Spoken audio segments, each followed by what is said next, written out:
Èkó àkété ilẹ̀ ọgbọ́n, Èkó arómisá lẹ̀gbẹlẹ̀gbẹ, Èkó aròṣẹ̀ṣẹ̀ máa jà, Èkó alágbálúgbú omi. Ta ló ní wọn lómi lẹ́kọ̀ọ́? Ẹbí wọn pé ta ló ní àbàtà bàtù bàbá omi kómi? Ta ló ní àbàtà bàtà bàtù bàbá odò kódò? Èkó àdèlé tí àǹgèrè ti ń ṣe lé ju ènìyàn ẹlẹ́sẹ̀ méjì lọ. Ẹ káàbọ̀ sí orí ìpele fun fact ẹ̀yin olólùfẹ́ Oyinmomo. Orúkọ tèmi ni Bọ́láńlé, èmi ni ọmọ yín Bọ́láńlé onísítórì.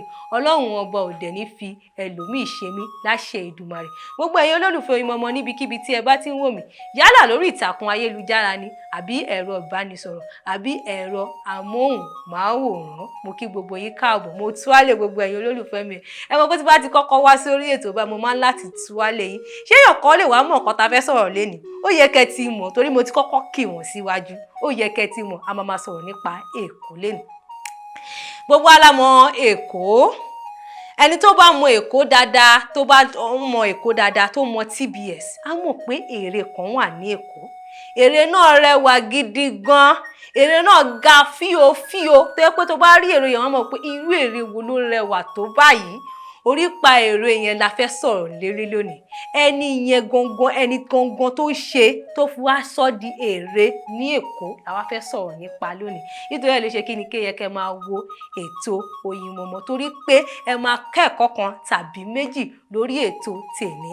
Táwa ni ẹni tí ó wà ní ère yẹn, àbí ta ni ènìyàn tí ó jẹ́ ère yẹn?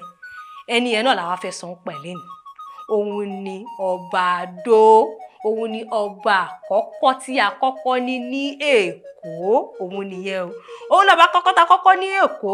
Òun jẹ́ ọba alágbára gíga. Ọmọ aṣípa ni. Ó dẹ̀ jọba tí ò fẹ́ wàhálà, tí ò fẹ́ràn wàhálà rárá. Òun dẹ̀ ni ọmọ aṣípa. Ìyá rẹ̀ àti ìdílé lọ́balọ́ba ló ti wá ní Bìní. Ìgbà tí aṣípa kú, tí ó gbé òkú bàbá rẹ̀ lọ ìlú Bìní náà sin aṣípa sí.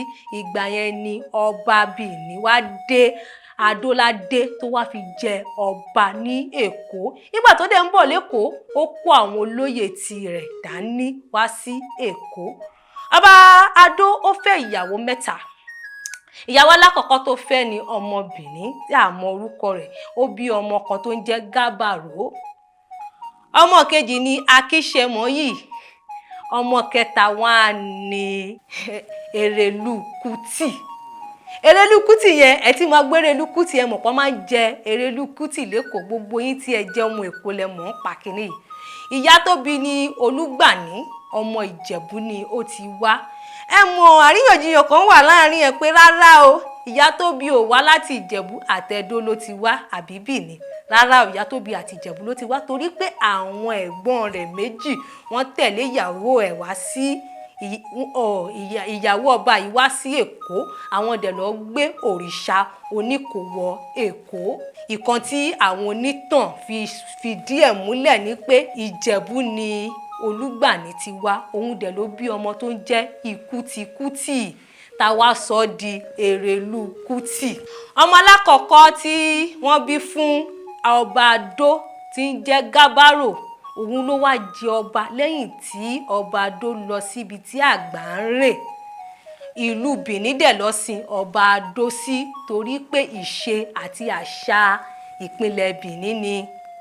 Nígbà tí Gábàró wá jẹ ọba, òun àti Akíṣẹmọyì tó ń jẹ́ àbúrò ẹ̀, wọ́n ní èdè àìyedè kan láàrin ara wọn. Ìyẹn wá sá lọ sí Apá ní ìlú ìyá rẹ̀. Apá jẹ́ ìlú kékeré kan tó súnmọ́ Bàdágìrì. Ẹ̀yin tẹ́ bá mọ̀ Bàdágìrì dáadáa, ẹ máa mọ ìlú tó jẹ́ Apá. Ẹ̀yin tó bá jẹ́ pé ẹ ti dé Bàdágìrì, ẹjọ́ tẹ́ bá dé Bàdágìrì, máa bẹ̀ yín kẹjọ kẹjẹ ìlú Apá. Ìlú náà jẹ́ ìlú ńlá, ìlú tó nífẹ̀ẹ́ sí ìṣe àti ìwà Yorùbá. Àwọn Àwórì ló wà ní Apá. Ó wá débẹ̀, ó bẹ̀rẹ̀ sí ní máa jẹ olórí wọn. Ẹ kúkú ti mọ̀ pé tẹ́lẹ̀tẹ́lẹ̀ ọmọ ọba ni. Ìgbà tó wá parí ìjà pẹ̀lú ẹ̀gbọ́n rẹ̀, ó wá padà lọ sí Èkó. Àti ìgbà yẹn báyìí ló wá ti ń dádé ní Apá. Òun ló gbé adé débẹ̀. Yẹ́rí pé kan tó fi dá kéèyàn yẹn kẹ́ máa wo ètò Oyinmomo nìyẹn, torí pé ẹ máa kẹ́kọ̀ọ́ kan tàbí méjì lórí ètò tèmi.